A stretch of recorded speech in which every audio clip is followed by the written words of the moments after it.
Shalom jemaat GK Gloria yang terkasih dalam Kristus. Kami menyambut Anda bergabung bersama dengan kami di sini. Dimanapun Anda berada, baik di Surabaya ataupun di seluruh Indonesia maupun di luar negeri. Saat ini kasih Tuhan Yesus Kristus menyatukan kita bersama-sama. Tuhan yang telah memanggil kita untuk beribadah bersama-sama saat ini di dalam kasih Kristus. Selamat beribadah.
Shalom jemaat sekalian, selamat pagi.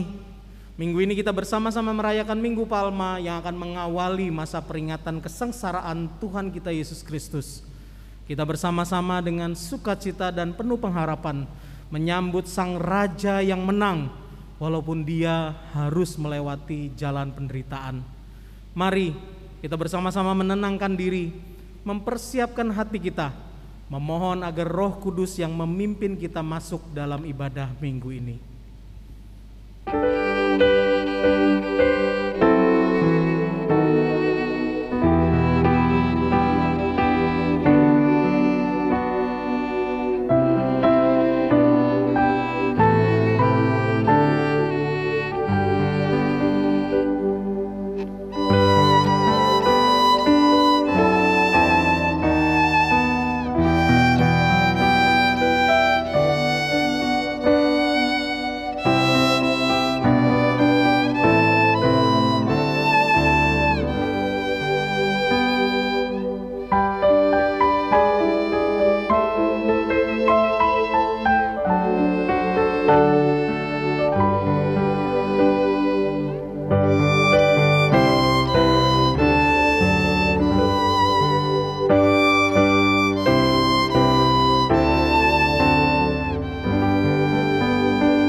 Pertolongan ibadah kita adalah dalam nama Tuhan Allah yang menciptakan langit dan bumi. Turunlah atas kita sekalian damai sejahtera dari Allah Bapa, Allah Putra, dan Allah Roh Kudus. Amin.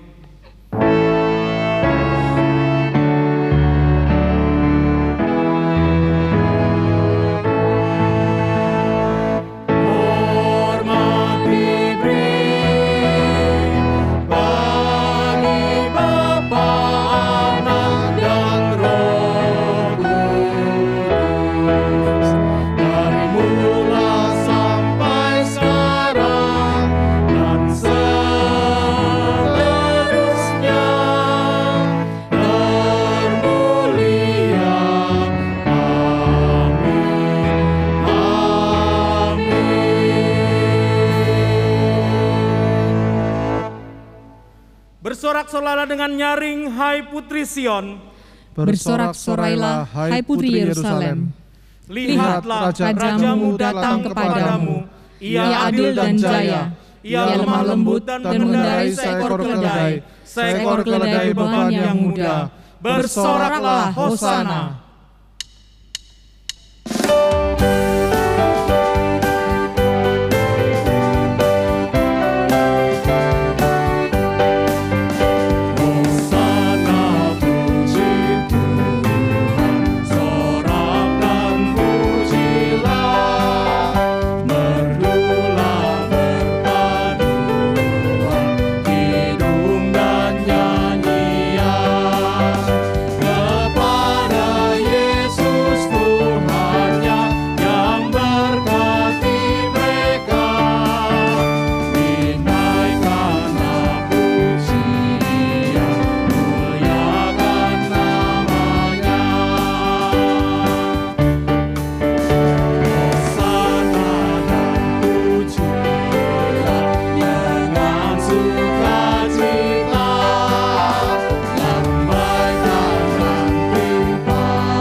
Mari kita masuk dalam doa.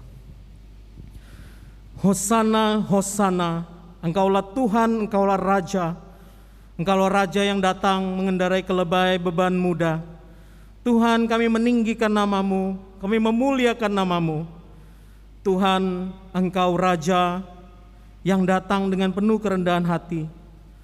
Engkau Raja yang datang dengan membawa damai di dalam kelemah lembutan. Tuhan, oleh karena itu kami pun datang meneladani-Mu.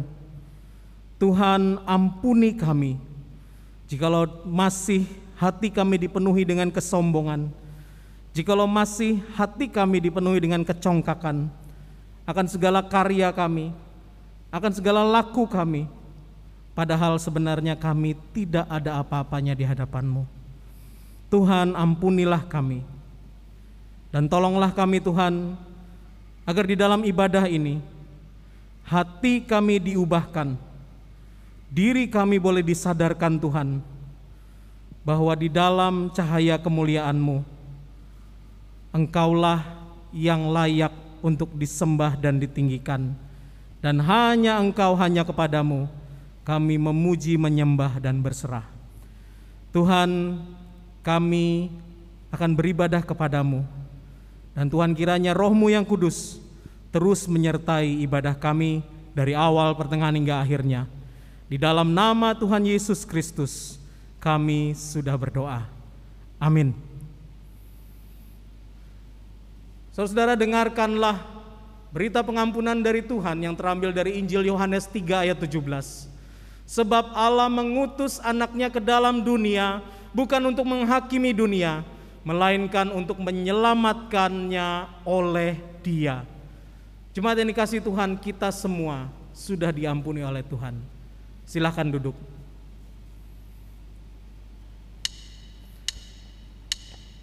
Saudara-saudara, firman Tuhan di dalam Wahyu 4 ayat 11 berkata, "Ya Tuhan dan Allah kami, Engkau layak menerima puji-pujian dan hormat dan kuasa, sebab Engkau telah menciptakan segala sesuatu, dan karena kehendak-Mu semuanya itu ada dan diciptakan." Alam semesta melukiskan kebesaran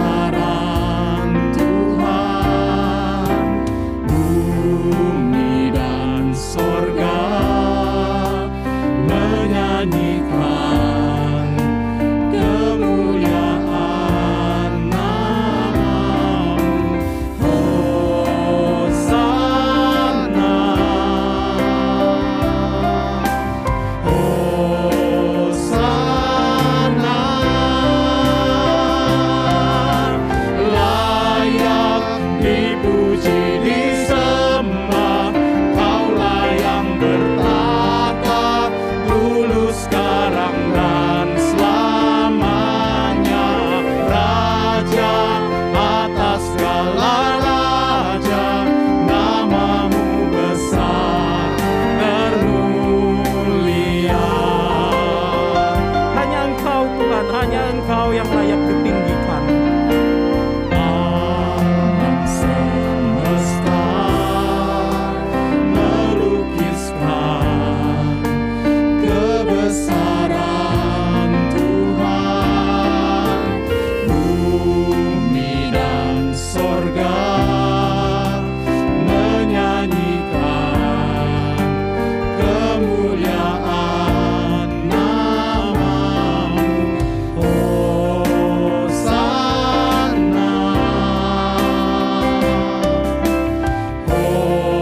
Hosana,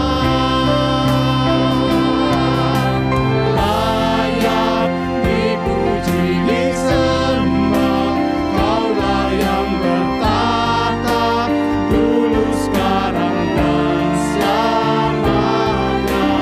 Raja atas segala raja, nama-Mu besar termulia. Katanya dengan suara nyaring, anak domba yang disembelih itu layak menerima kuasa dan kekayaan dan hikmat dan kekuatan dan hormat dan kemuliaan dan puji-pujian. Hosana, Hosana,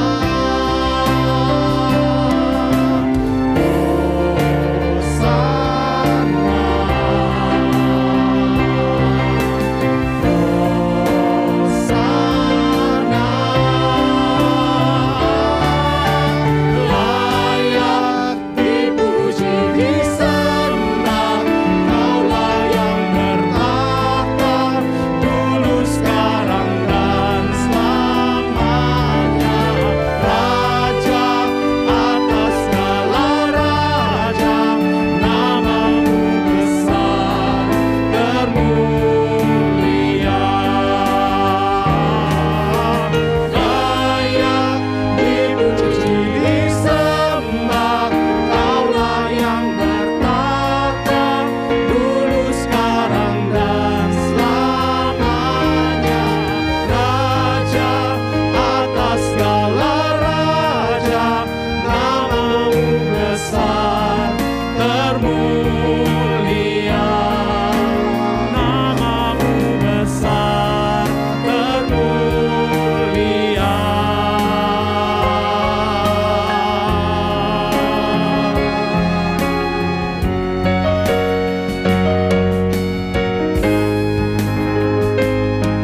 Tuhan Yesus, nama-Mu besar dan termulia. Hanya Engkau yang layak untuk dipuji dan disembah. Engkaulah Tuhan dan empunya kehidupan kami. Oleh karena itu, kami hendak berseru hanya kepadamu. Tuhan Yesus, dengarkanlah doa kami. Dengarkanlah doa kami ya Tuhan.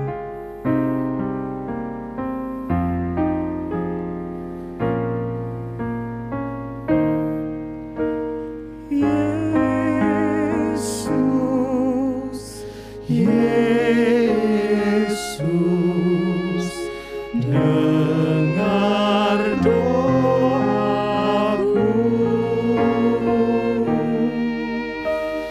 Janganlah Tuhan lalui, berilah berkat-Mu.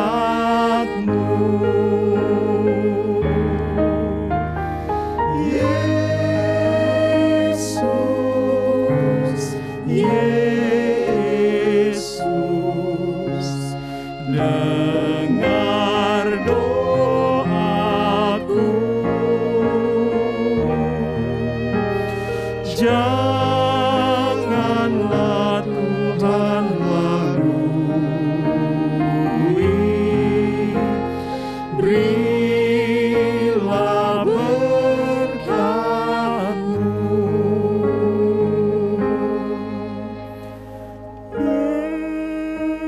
Yesus, Yesus, dengar doaku.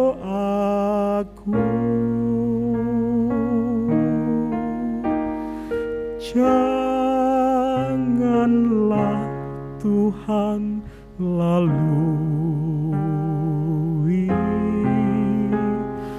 Berilah berkat-Mu.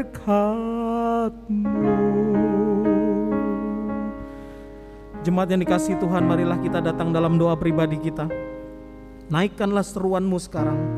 Berserulah kepadanya karena Dia bukan Tuhan yang jauh. Dia Tuhan yang mendengar doa kita. Berdoalah secara pribadi sekarang di hadapan-Nya.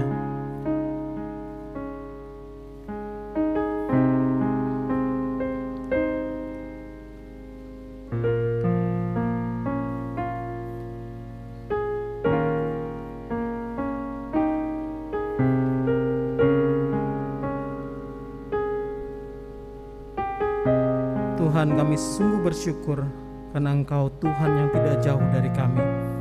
Tuhan, inilah seru doa anak-anak-Mu di balik layar mereka masing-masing. Tuhan, dengarkanlah seru dan doa mereka yang kami naikkan di dalam nama Tuhan kami Yesus Kristus. Amin. Jemaat yang dikasihi Tuhan, mari terus berdoa bersama dengan saya. Tuhan, kami berdoa untuk bangsa dan negara kami. Tuhan, kami berdoa untuk proses pengobatan dari pasien COVID yang masih banyak di negara kami. Tuhan, tolonglah setiap para medis yang sedang berhadapan dengan mereka.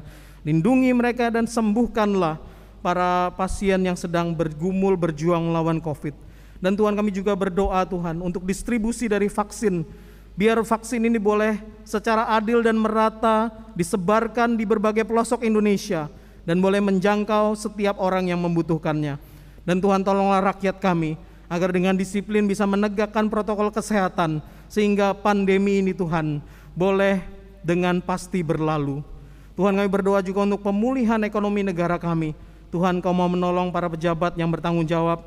Biarlah mereka diberi hikmat bijaksana untuk bisa memfasilitasi pemulihan ekonomi ini. Tuhan, kami berdoa juga untuk gereja dan jemaat kami. Tuhan, bagi mereka yang sedang sakit sekarang Tuhan, di dalam penyakit apapun yang sedang mereka derita sekarang, baik COVID maupun yang lain-lainnya, Tuhan berikanlah pengharapan, Tuhan berikanlah pemulihan, dan Tuhan berikanlah kekuatan bagi mereka yang sedang sakit maupun keluarga yang menjaga, mendukung dan merawat mereka. Tuhan, kami juga berdoa untuk setiap jemaat kami yang bergumul dengan situasi ekonomi mereka. Tuhan, tolonglah mereka Tuhan, beri mereka jalan keluar, dan tolonglah juga gereja boleh hadir di tengah pergumulan mereka dan menjadi perpanjangan tangan Tuhan. Tuhan, kami berdoa juga untuk pelaksanaan ibadah-ibadah online yang masih berlangsung hingga saat ini. Tuhan, kiranya Engkau menyertai setiap tim multimedia yang memproduksi dan juga setiap penata layan yang bertugas. Biarlah lewat ibadah online ini kami boleh terus memuji dan memuliakan nama-Mu serta bersekutu di dalam keluarga kami. Dan tolonglah gereja kami juga Tuhan, agar gereja kami perlahan tapi pasti juga boleh memfasilitasi masuk ke era new normal dari ibadah kami. Tuhan, tolonglah kami di dalam seluruh doa ini. Permohonan ini kami naikkan sesuai dengan doa yang pernah diajarkan oleh Tuhan Yesus. Bapa kami yang di sorga, dikuduskanlah nama-Mu, datanglah kerajaan-Mu, jadilah kehendak-Mu di bumi seperti di sorga. Berikanlah kami pada hari ini makanan kami yang secukupnya, dan ampunilah kami akan kesalahan kami, seperti kami juga mengampuni orang yang bersalah kepada kami. Dan janganlah membawa kami ke dalam pencobaan, tetapi lepaskanlah kami daripada yang jahat. Karena Engkau-lah yang mempunyai kerajaan dan kuasa dan kemuliaan sampai selama-lamanya. Amin. Jemaat dipersilakan berdiri, kita akan bersama-sama mengucapkan pengakuan iman rasuli yang berbunyi demikian.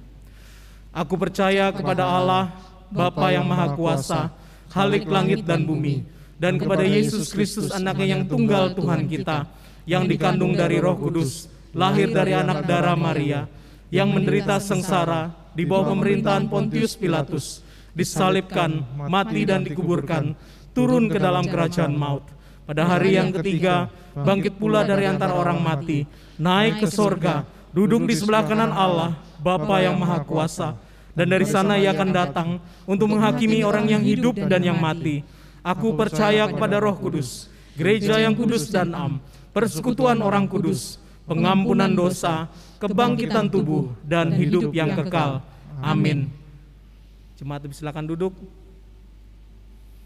Saudara, Mari kita bersama-sama menaikkan lagu permohonan ini untuk mempersiapkan hati kita menanti dan mendengar Tuhan berbicara lewat firman-Nya.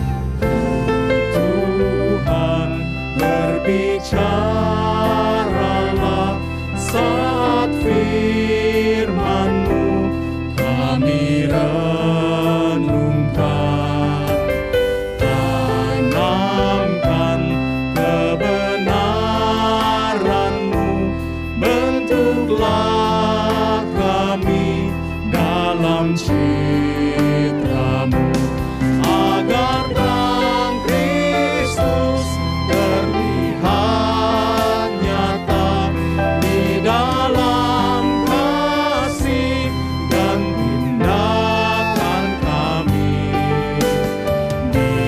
Biarlah di hidup kami rencana Tuhan terwujud nyata.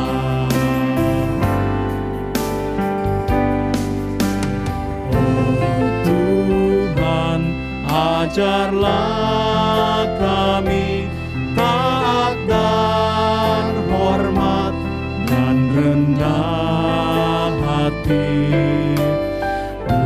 Ujilah pikiran kami dan sikap hati dengan cahaya-Mu. Bangkitkan iman di hati kami untuk melihat kuasa dan kasih-Mu. Firman-Mu kebenaran-Ku, oh yakinkanlah hati yang ragu.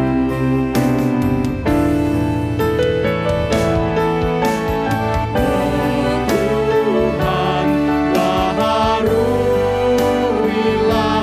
pikiran kami agar melihat dalamnya rancangan Tuhan yang tak berubah di hidup kami.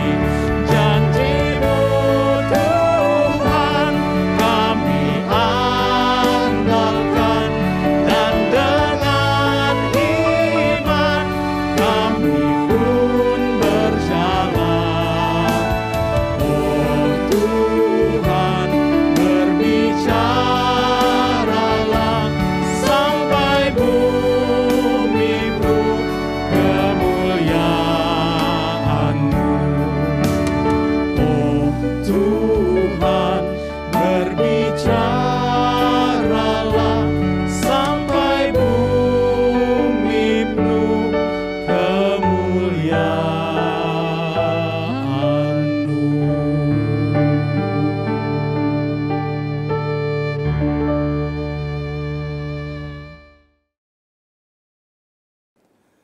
Jemaat yang dikasihi Tuhan, kita bersyukur kepada Tuhan bahwa kita masih boleh bertemu melalui ibadat yang seperti ini di tengah pandemi yang belum selesai, dan kita percaya bahwa Tuhan juga menyediakan setiap berkat-Nya kepada setiap kita sesuai dengan kebijaksanaan daripada Tuhan.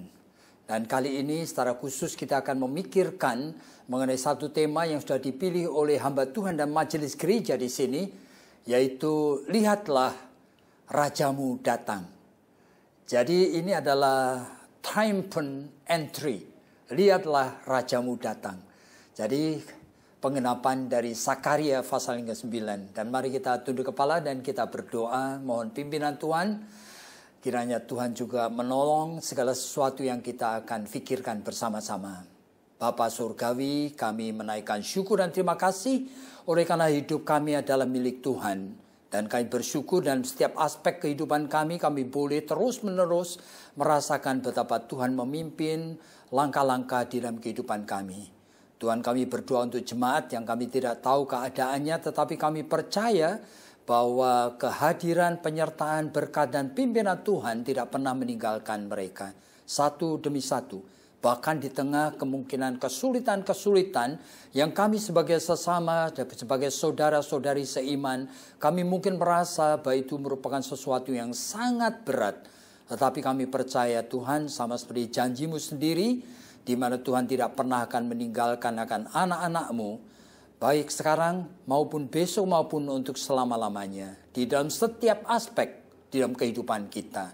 Bahkan dikatakan, apakah yang sebetulnya bisa menceraikan kami dari kasih-Mu Tuhan? Baik penyakit, bahkan kematian pun tidak.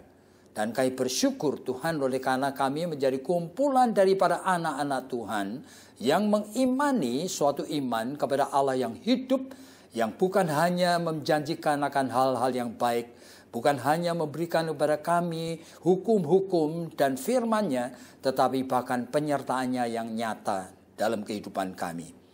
Pimpin kami Tuhan dan dengarkan seluruh sembahyang kami oleh karena hanya di dalam nama Tuhan Yesus Kristus, yaitu Tuhan dan Juru Selamat kami sudah berdoa. Amin. Jadi saudara, triumphant entry. Dan lihatlah Rajamu itu datang. Dan itu mungkin dipilih sebagai bagian daripada memang rentetan daripada khotbah-khotbah sebelum kita memasuki betul-betul masa memperingati Jumat Agung, yaitu kesengsaraan dan kematian Kristus Yesus. Dan untuk itu saya ingin mengambil dari bagian dari Matius pasal yang ke-21, saudara, mulai ayat yang pertama dan beberapa ayat yang ada di sana. Jadi saudara yang mempunyai Alkitab, silakan bersama dengan saya melihatnya, yaitu Matius pasal 21 yang juga di dalam keempat Injil semuanya mencatat mengenai triumphant entry ini. Baik itu Markus, Lukas maupun Yohanes. Tapi saya akan mengambil dari Matius pasal yang ke-21. Ketika Yesus dan murid-muridnya telah dekat Yerusalem dan tiba di Betfage, yaitu mereka dia yang terletak di Bukit Zaitun, Yesus menyuruh 2 orang muridnya dan dengan pesan, pergilah ke kampung yang di depanmu itu, dan di situ kamu akan segera menemukan seekor keledai betina tertambat dan anaknya ada dekatnya. Lepaskanlah keledai itu dan bawalah keduanya kepadaku. Dan jikalau ada orang yang menegur kamu, katakanlah Tuhan memerlukannya dan ia akan segera mengembalikannya. Hal itu terjadi juga genaplah firman yang disampaikan oleh Nabi. Katakanlah kepada putri Sion, lihat rajamu datang kepadamu. Ia lemah lembut dan mengendarai seekor keledai. Seekor keledai beban yang muda. Maka pergilah murid-murid itu dan berbuat seperti yang ditugaskan oleh Yesus kepada mereka. Mereka membawa keledai betina itu bersama anaknya. Lalu mengalasinya dengan pakaian mereka dan Yesus pun naik ke atasnya. Dan orang banyak yang sangat besar jumlahnya menghamparkan pakaian di jalan. Ada pula yang memotong ranting-ranting dari pohon-pohon dan menyebarkannya di jalan. Dan orang banyak berjalan di depan Yesus dan mengikutinya dari belakang berseru katanya, Hosana bagi anak Daud. Yaitu juru selamat. Selamat kedatangan dari penyelamat itu bagi anak Daud. Diberkatilah dia yang datang di dalam nama Tuhan. Hosana di tempat yang maha tinggi. Jadi saudara yang dikasihi Tuhan, kita secara khusus ingin memikirkan mengenai apa yang Tuhan itu lakukan, yaitu memasuki Yerusalem dengan menunggangi seekor keledai yang diikuti oleh induknya. Ini menjadi sesuatu yang menarik sekali, saudara, oleh karena sebenarnya apa sebenarnya yang menjadi message dan berita utamanya. Saudara, saya percaya sekali bahwa kita itu menjelang akan masa-masa memperingati kesengsaraan dan kematian Tuhan Yesus. Memang ada beberapa peristiwa yang biasanya tidak bisa tidak kita harus kaitkan. Yaitu antara lain, ya ini, masuk ke Yerusalem, triumphant entry, sebagai raja yang membawa akan damai, masuk di dalam kota damai. Tetapi juga ada setelah itu peristiwa di mana Yesus itu pergi ke Bait Allah dan membersihkan seluruh Bait Allah dari orang-orang yang disebutkan oleh Yesus. Jangan sampai rumahku ini dipakai sebagai sarang penyamun. Dan kemudian setelah itu ada peristiwa di mana Tuhan Yesus secara terbuka, yaitu berkonfrontasi dengan orang-orang Farisi dan kepala-kepala imam. Sehingga Yesus itu mengatakan kalimat-kalimat celakalah, celakalah, celakalah berulang kali khusus kepada mereka yang memang menolak dan memusuhi akan Tuhan Yesus. Dan yang terakhir yang biasanya kita sulit sekali untuk bisa hindarkan sebelum Yesus itu ditangkap dan disalibkan. Itu ada peristiwa di mana Yesus mengumpulkan murid-muridnya, lalu mereka melakukan perjamuan terakhir, yaitu the Last Supper. Nah, saudara, ini adalah hal-hal yang memang tidak bisa tidak kita harus pikirkan pada saat kita itu sedang memikirkan dan merayakan sebetulnya akan kemenangan yang ajaib dari Allah di dalam Yesus Kristus yang rela datang, disengsarakan, dan substitutionary, itu artinya menggantikan kita mati di atas kayu salib. Jadi sebelum Yesus disengsarakan dan mati di atas kayu salib, salah satu yang perlu kita pikirkan adalah triumphant entry ini. Lihatlah rajamu itu datang. Nah, apa kaitannya sebetulnya ini dengan kesengsaraan dan kematian Yesus? Rasanya pikiran kita betul-betul sudah sesuai dengan apa yang dikatakan oleh Paulus dalam 1 Korintus 2 ayatnya yang ke-9. Bahwa memang pikiran kita tidak mungkin bisa memahami segala sesuatu, secret, rahasia, bahkan kebenaran firman yang begitu mendalam yang Tuhan sediakan. Oleh karena apa yang ada di dalam pikiran dan hati kita itu tidak pernah bisa memahaminya. Itu dikatakan Paulus dalam 1 Korintus 2 ayatnya ke-9. Nah, sehingga dengan hati-hati saya ingin kita itu pikirkan. Yaitu yang pertama, saya yakin sekali bahwa sebetulnya pengertian itu kalau sekarang, yaitu oleh karena saya merenungkan akan firman ini sepanjang minggu ini, saudara, dan saya mulai berpikir bahwa untuk saya itu Tuhan rasanya tidak berbicara secara langsung itu di dalam kaitan bahwa ini adalah penggenapan Nabi Zakaria. Nah, kebetulan tidak seperti itu, meskipun setiap bagian dari Alkitab apapun juga selalu menjadi sarana dengan muatan kebenaran firman Tuhan yang Tuhan sediakan bagi setiap orang percaya. Jadi ingat ya, setiap bagian dari Alkitab selalu berisi muatan akan yang berisi kebenaran dari firman Tuhan yang memang Tuhan nanti akan singkapkan, yang untuk kita itu temukan pada saat kita itu mencari kebenarannya. Tetapi di dalam kaitan dengan hari ini, saya percaya Tuhan tidak berbicara kepada saya di dalam masalah, ini adalah masalah penggenapan Nabi Zakaria. Itu loh, memang penggenapan. Dan juga saya percaya sekali bahwa ini tuh bukan hanya sekedar suatu demonstrasi bahwa Yesus Kristus yang adalah anak Allah itu. Sebetulnya dia itu bisa sekali mempunyai kuasa oleh karena dia adalah omnipotent God. Yaitu Allah yang maha kuasa yang bisa saja dia itu bisa kalau mau menjadi raja yang bisa memenuhi semua pengharapan raja-raja di dunia ini. Yaitu dia memang nanti akan menghidupkan dan membangkitkan lagi akan tahta Daud yang sudah ratusan tahun itu ditinggalkan. Bayangkan ya, itu menjadi sesuatu masalah. Bagi saya, fokus kita bukan ke sana. Meskipun dia mampu untuk itu. Tetapi fokus perhatian kita, saya itu pikir-pikir setelah 1 minggu ini, saya mulai ingat apa ya kaitannya antara triumphant entry ini dengan kesengsaraan dan kematian Yesus. Nah, untuk itu saudara, saya percaya sekali saya harus membaca satu ayat lain, yaitu dari Kolose pasal yang pertama, ayatnya yang ke-20. Saudara, Kolose pasal yang pertama, ayatnya yang ke-20 itu mengatakan seperti ini. Oleh Dialah Ia memperdamaikan segala sesuatu dengan dirinya, baik yang ada di bumi maupun yang ada di surga. Jadi oleh Dialah Ia memperdamaikan segala sesuatu dengan dirinya.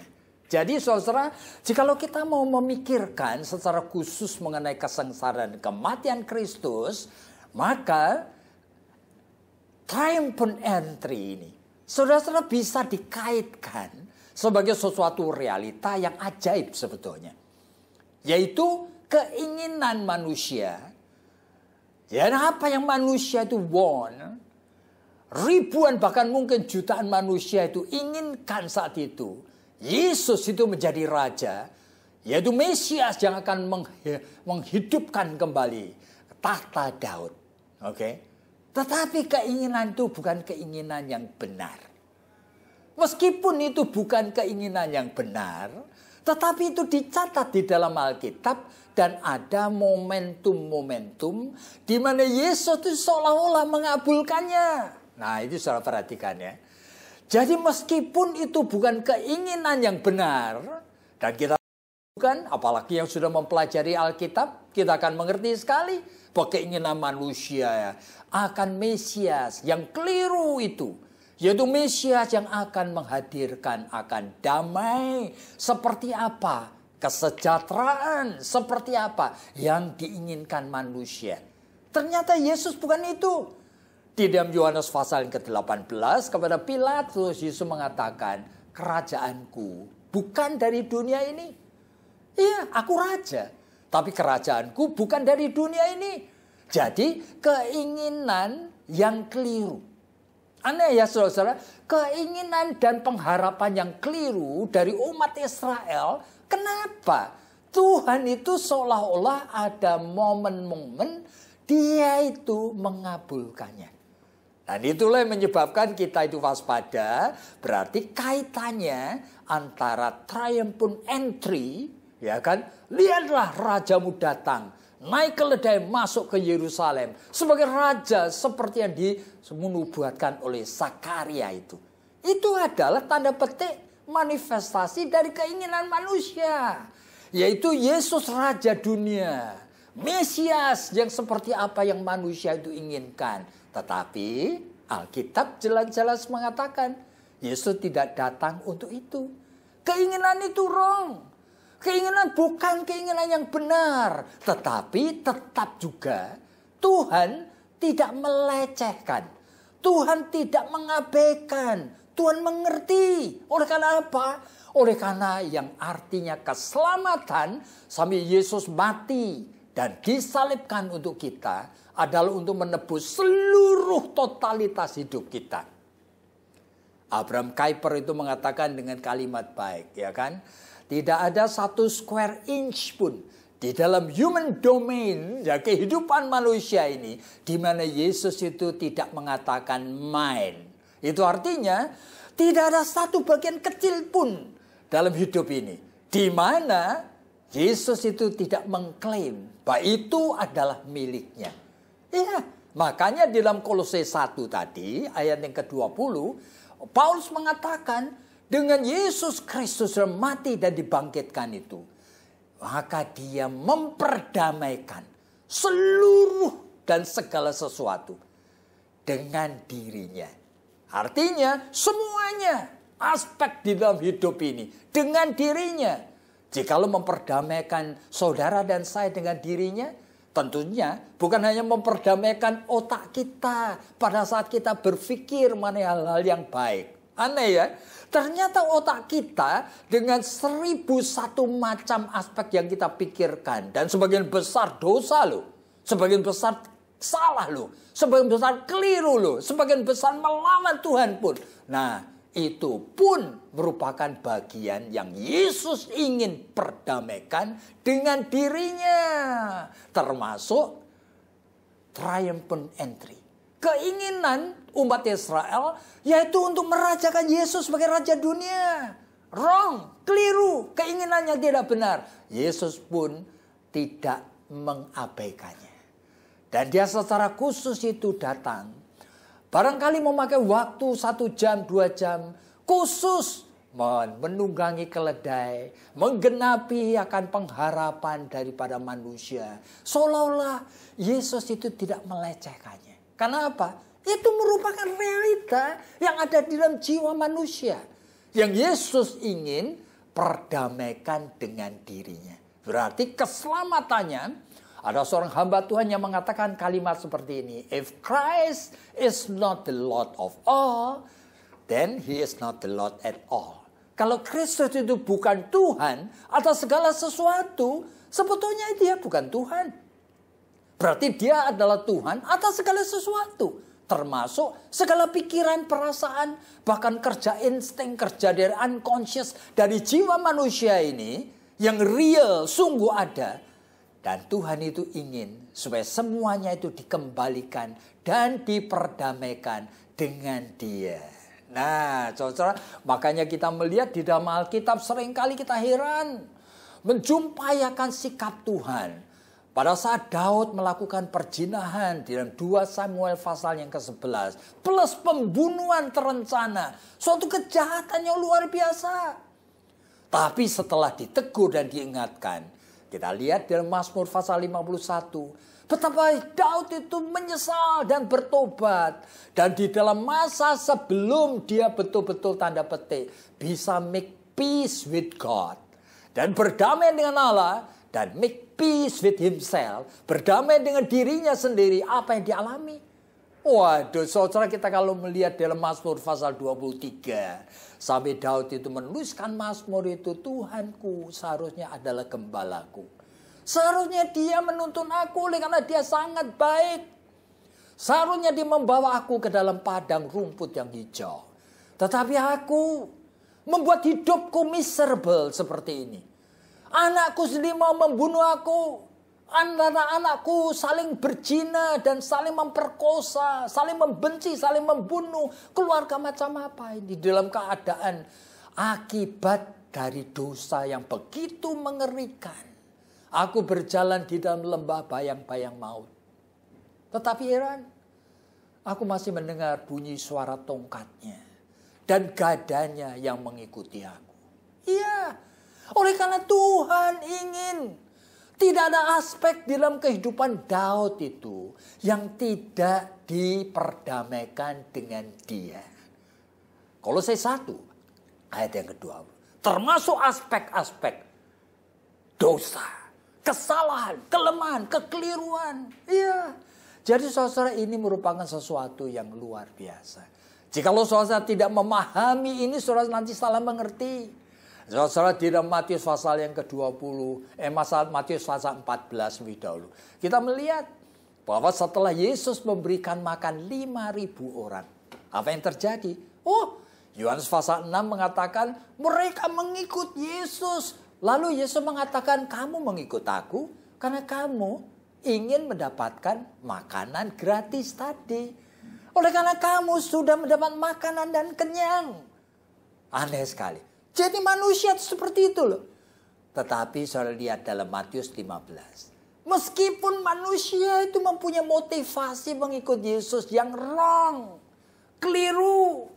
Mau memanipulir Yesus. Tidak mencari Yesus sebagai Tuhan dan juru selamat. Tetapi sebagai dia yang bisa memberi makan. Sehingga kenyang. Tapi Yesus dalam Matius 15. Dia masih lagi mengulang keajaibannya. Tadinya 5.000 orang diberikan makanan kenyang. Lalu Yesus memberikan ajaib lagi. 4.000 orang. Aneh sekali saudara. Jadi saudara kalau melihat akan hidup ini. Saudara dan saya seharusnya memahami akan esensi dari keselamatan Allah di dalam Kristus Yesus. Yaitu setelah kematian dan kebangkitannya. Dia memperdamaikan semua ciptaan ini dengan dirinya. Oleh karena semua ciptaan, apalagi di dalam jerat dosa. Roma pasal 8 sampai mengatakan semuanya itu sedang mengerang-erang, sedang sangat sengsara, menantikan pembebasan. Untuk apa?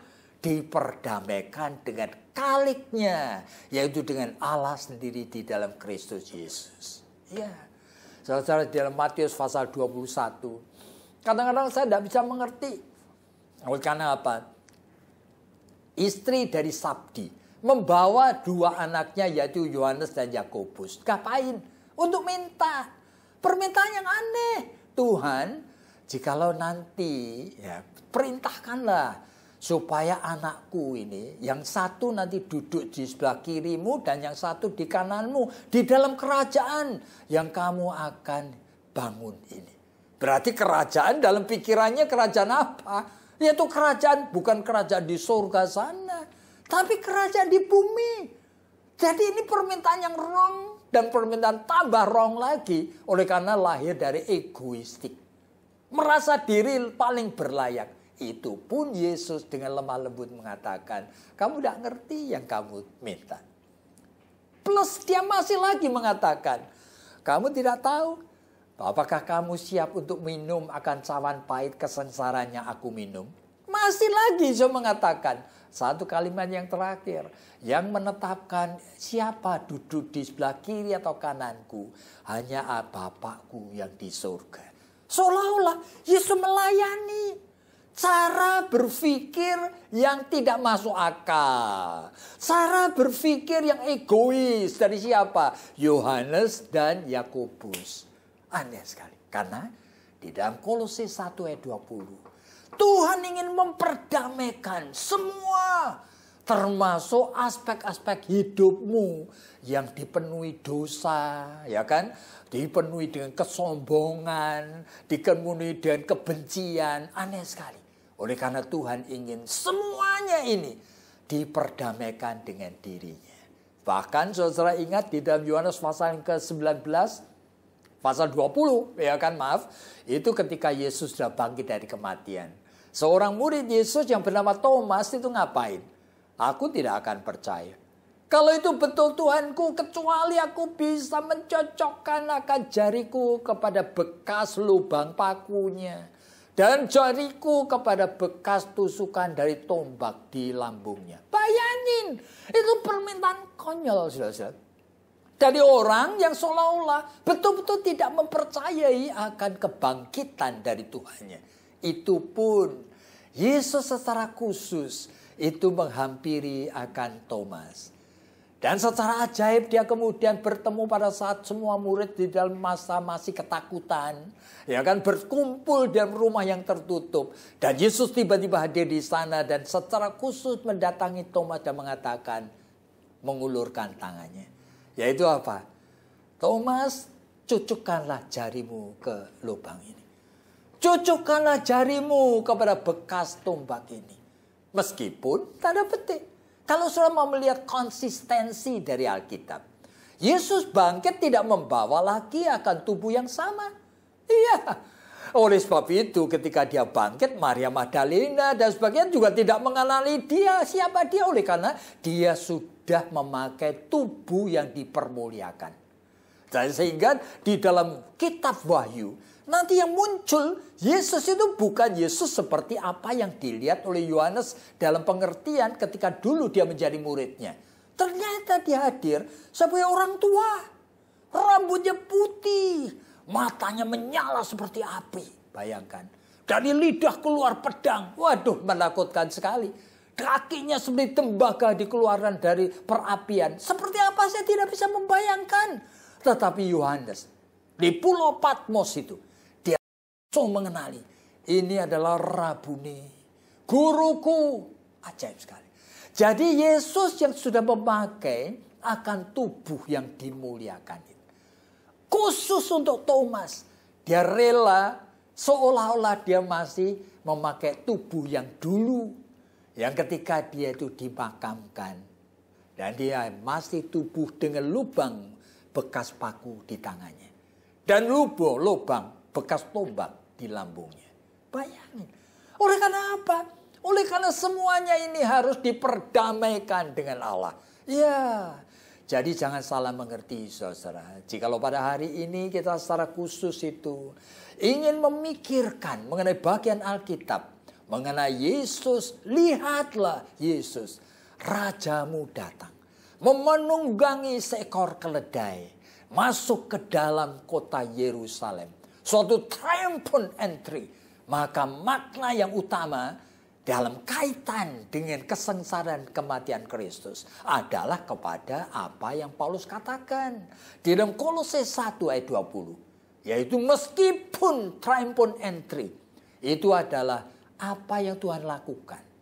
Sebetulnya hanya untuk menyenangkan sementara, barangkali cuma 1-2 jam, pengharapan Israel yang keliru, yang wrong, yaitu menginginkan Raja, Mesias, yang menyelamatkan dunia ini, menyelamatkan Israel. Tapi Yesus tetap juga peduli. Dia rela, seolah-olah dia itu seperti itu. Padahal setelah itu tidak ada ceritanya lagi. Dia bahkan terus-menerus itu menunjukkan dirinya. Dia datang bukan untuk menjadi Raja dunia. Jadi saudara, sekarang bagian yang kedua. Jadi untuk apa dan bagaimana respon kita setelah kita tahu ini? Saudara, untuk bisa menghayati akan makna daripada segala sesuatu harus diperdamaikan dengan Dia, ini merupakan sesuatu misteri, saudara. Sekali lagi saya ingatkan dalam 1 Korintus pasal 2 ayat yang ke-9. Segala sesuatu yang Tuhan sediakan tidak pernah ada dalam pikiran manusia. Tidak mungkin ada di dalam hati manusia. Oleh sebab itu, di dalam Tuhan mengerti, saya berulang kali selalu ingatkan, kuncinya yang utama adalah iman. Tuhan memang memberikan keselamatan sebagai anugerah. Efesus pasal 2 ayat yang ke-8 itu katakan demikian. Oleh karena kasih karunia, oleh karena anugerah, oleh karena kelahiran baru, oleh karena prevenient grace, kamu diselamatkan. Tapi oleh iman. Yaitu artinya, Tuhan tahu kasih karunia kita tidak bisa pahami. Tetapi di dalam belas kasihan Tuhan, meskipun kita tidak bisa pahami, Tuhan memberikan anugerah yang kedua, yaitu iman.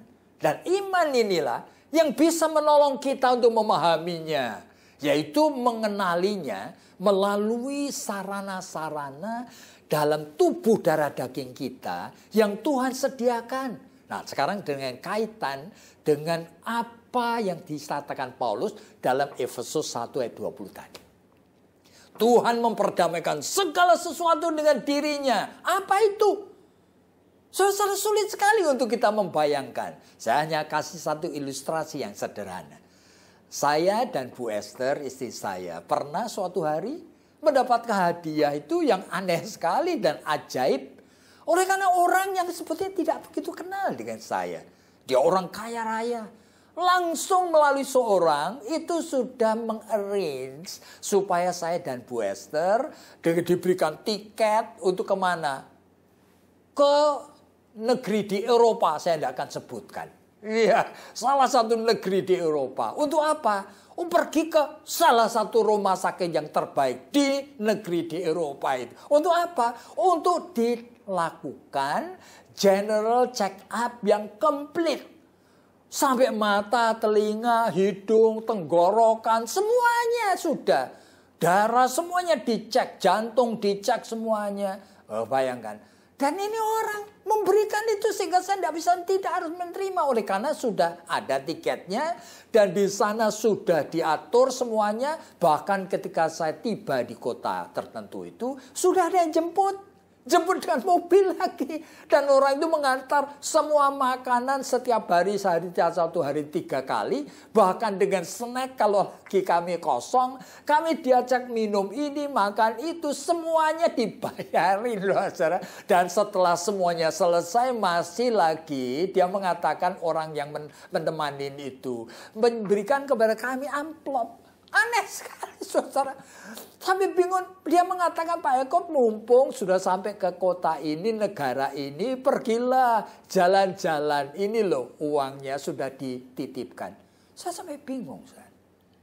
Berarti tidak ada aspek Saat itu di dalam hidup saya dan tingkah laku dan pikiran saya yang tidak berjumpa dengan kebaikan orang itu. Saya tidak bisa bayangkan bagaimana saya itu tidak, itu utang budi kali sampai mati, saudara. Betapa terima kasihnya oleh karena saya tidak berbuat apa-apa menurut saya. Begitu kok saya diberikan seperti ini. Tetapi dibandingkan dengan Tuhan, tidak ada sepersejutanya orang ini. Jadi Tuhan Allah kita seolah-olah rela untuk ngapain? Untuk memberikan semuanya. Semuanya. You name it. Bahkan rela untuk menemani kita. Bahkan rela ketemu dengan kita di tempat keberdosaan kita. Saya punya beberapa klien saya itu tukang berzina, saudara. Dan berzinanya itu bukan main-main. Dengan pelacur-pelacur.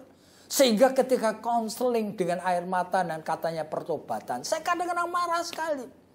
Sampai-sampai saya mengatakan kalimat. Apakah kamu ngerti? Bahwa Yesus itu kamu hina-hina di rumah pelacuran itu. Oleh karena mereka mungkin meskipun tidak tahu. Tetapi kalau sampai mereka tahu kamu anak Tuhan. Dan yang lebih heran lagi.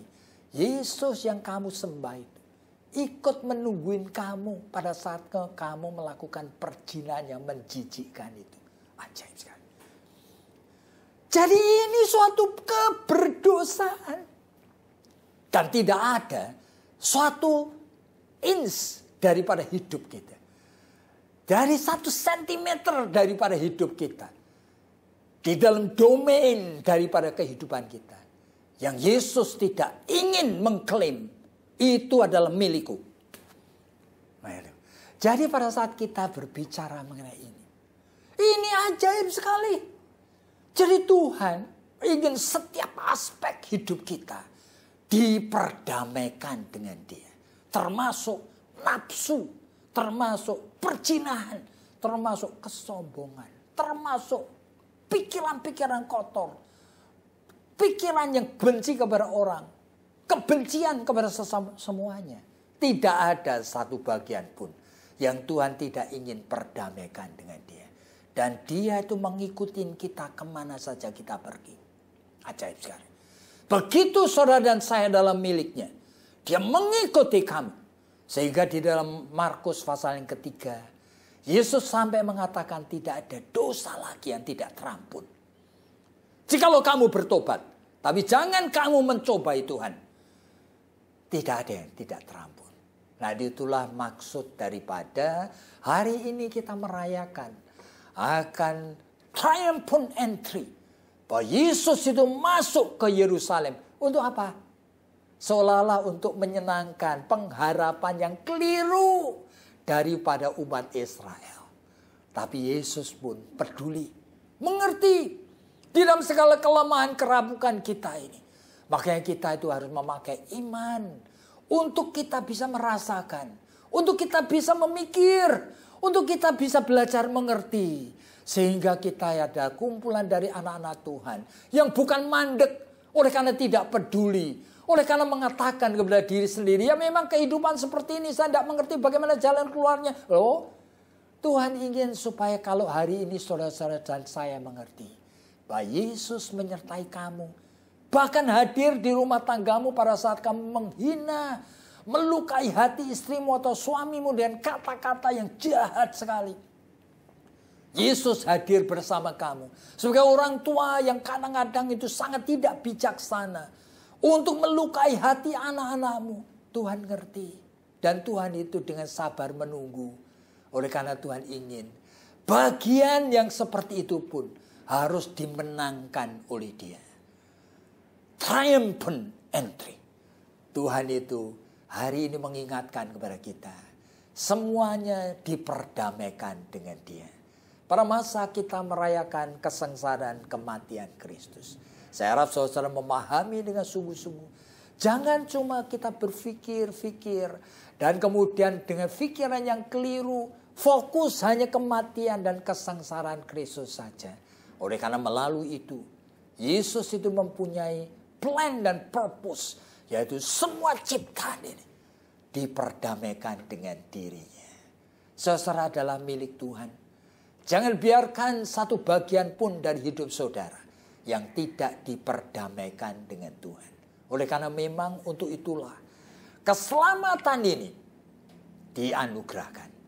Kiranya Tuhan memberkati setiap kita yang masih mempunyai rasa terima kasih, yang mengerti, punya kepekaan di dalam batin kita, dan mengatakan, Tuhan, aku tidak mau membiarkan ada satu bagian pun dalam hidupku yang tidak menjadi milik-Mu, dan memuliakan Engkau. Tuhan, tolong supaya aku bisa hidup sebagai anak-anak Tuhan yang diperkenan dan makin menyenangkan hati-Mu. Kiranya Tuhan memberkati kalian semua. Damai sejahtera daripada Tuhan kiranya melingkupi kita semua. Dan kita boleh mengatakan kepada Tuhan, Tuhan, terima kasih. Siapa kami ini? Yang Engkau peduli sampai sebegitu rupa. Terima kasih Tuhan. Mari kita tunduk kepala dan kita berdoa. Bapa Surgawi, mungkin ada di antara kami yang kurang mengerti akan esensi berita pagi ini. Tuhan tolong supaya orang-orang tersebut mau mendengarkan lagi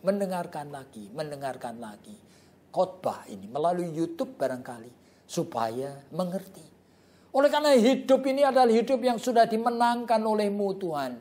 Dan kami tidak ingin mengulang hidup dengan masih membiarkan banyak aspek dalam hidup kami belum diperdamaikan dengan Tuhan. Tuhan tolong kami. Dengar seru sembahyang kami. Oleh karena hanya di dalam nama Tuhan Yesus Kristus kami sudah berdoa. Amin.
Saudara, kita sudah mendengarkan firman Tuhan dan kita melihat Raja kita yang datang dengan penuh kerendahan hati. Dan mari kita meresponinya, menyatakan komitmen kita, menyangkal diri juga mengikut jalannya.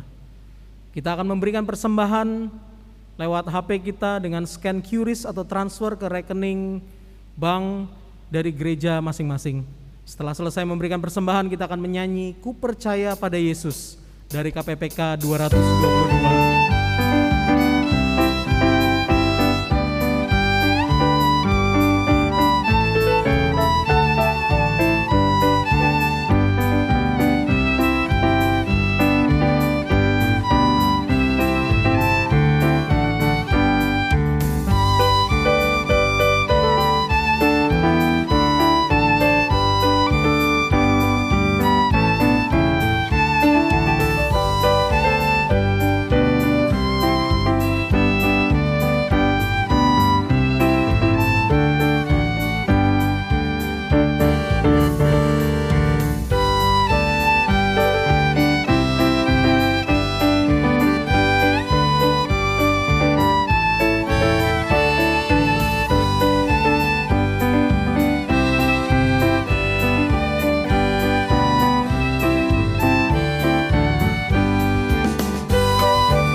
kita membawa persembahan kita dalam doa. Tuhan Yesus, sama seperti teladan-Mu, Engkau yang Raja, Engkau yang Maha Mulia, tapi Engkau mau merendahkan diri-Mu taat sampai mati di kayu salib. Kami pun mau mengikut jalan-Mu Tuhan, taat merendahkan diri di hadapan-Mu, dengan hati penuh syukur juga membawa persembahan sebagai wujud dari rasa syukur kami. Tuhan, biarlah harta duniawi ini boleh dikelola dengan penuh integritas oleh para pemimpin kami untuk mengerjakan banyak pekerjaan-pekerjaan Tuhan yang telah Tuhan titipkan pada gereja kami. Tuhan, biarlah rasa syukur kami ini juga Tuhan boleh naik sebagai satu persembahan yang berbau harum di hadapan-Mu. Tuhan, kiranya juga terus menyertai dan memberkati setiap dari kami, sehingga di dalam jalan kehidupan kami boleh menjalaninya dengan hati penuh syukur dan melihat bahwa tangan-Mu terus menopang dan menuntun kami. Di dalam nama Tuhan Yesus Kristus dengan hati penuh syukur kami bawa persembahan kami. Amin. Bagi Dia satu-satunya Allah yang penuh hikmat, oleh Yesus Kristus segala kemuliaan sampai selama-lamanya. Amin.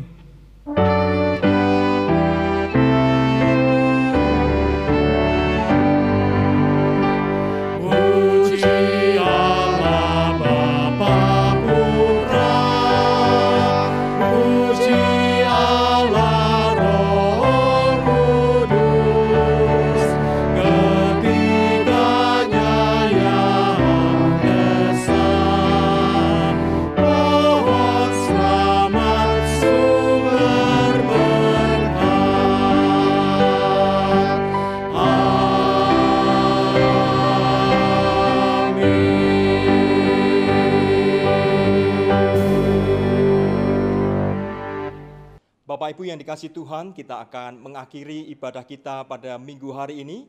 Mari kita bersama-sama mengarahkan hati dan pikiran kita kepada Tuhan untuk kita menerima berkat dari-Nya.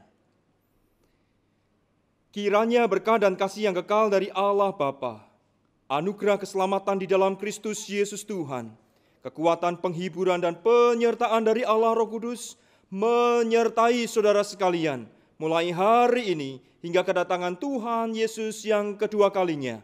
Dan dimanapun saudara berada, boleh menjadi saksi-saksi bagi Tuhan dan hidup memuliakan Tuhan sampai selama-lamanya. Amin.